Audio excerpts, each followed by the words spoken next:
Hello viewers, সবাই কেমন আছো? আমি তো গরমে একদম ভালো নেই। এটা আমার ট্রিপের শেষ দিন আমরা ছিলাম সিলিরিগাঁও। তো সিলিরিগাঁও থেকে আমরা ব্যাক করছি এনজিপি। তো এটা আর্লি মর্নিংয়ে ফটো তোলা। তো আর্লি মর্নিংয়ে আমরা বেরিয়ে পড়েছিলাম। তো তখন প্রায় 6:30 বা 7টা হবে।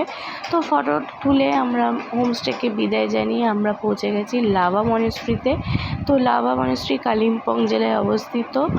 আর আমরা এনজিপির পথে যাচ্ছি। তো আমাদের একটা সাইড সিট বাকি ছিল লাভা মনেস্ট্রি। তো লাভা মনেস্ট্রি আমি 2016 সালেও এসেছিলাম।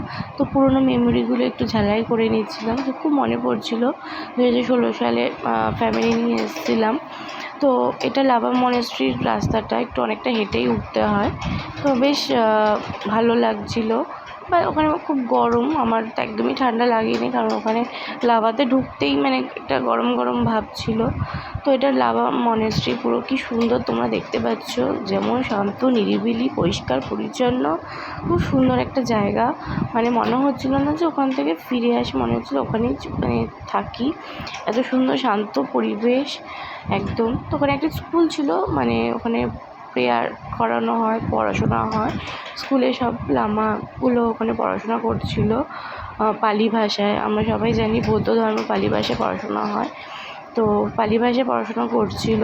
তো দেখতে খুব ভালো লাগছিলো, আমরা বাইরে থেকেই দেখছিলাম। তো যাই হোক, আমরা এখানে এসে তো মানে ফটো তুললাম, তারপরে মনেস্ট্রিটা ভালো করে ঘুরলাম। কিন্তু সময়ের অভাবে বেশিক্ষণ স্টে করতে পারিনি মনেস্ট্রিতে, যেহেতু আমাদের ট্রেন ছিল 4:30টার সময় এনজেপি থেকে। তাই জন্য আমরা এখানে বেশিক্ষণ স্টে করতে পারিনি, খুব তাড়াহুড়া করেই আমরা এখানে মানে আমরা ছিলাম। তারপরে কোনো রকম ভিডিও করে ফটো শ্যুট করলাম বরের সাথে, তারপরে নিজেও একটু ফটো তুললাম। তারপরে আমরা মনেস্ট্রি থেকে বেরিয়ে একটা জায়গায় মনেস্ট্রির সামনেই একটা হোটেলে ব্রেকফাস্ট করলাম। তারপরে রওনা হলাম এনজিপির উদ্দেশ্যে। তো খুব মন খারাপ হয়ে গেছিলো যে কীভাবে 4 দিন কেটে গেল বুঝতেই পারলাম না। যাই হোক, এটা আমার লাস্ট ভিডিও। ব্লগটা আমার কেমন লাগলো তোমরা আমার জানিও। আজকে তিস্তা নদী আমরা দেখলাম। তো আমার এটা শেষ ব্লগ, আজকের মতন এখানেই শেষ করলাম। টাটা।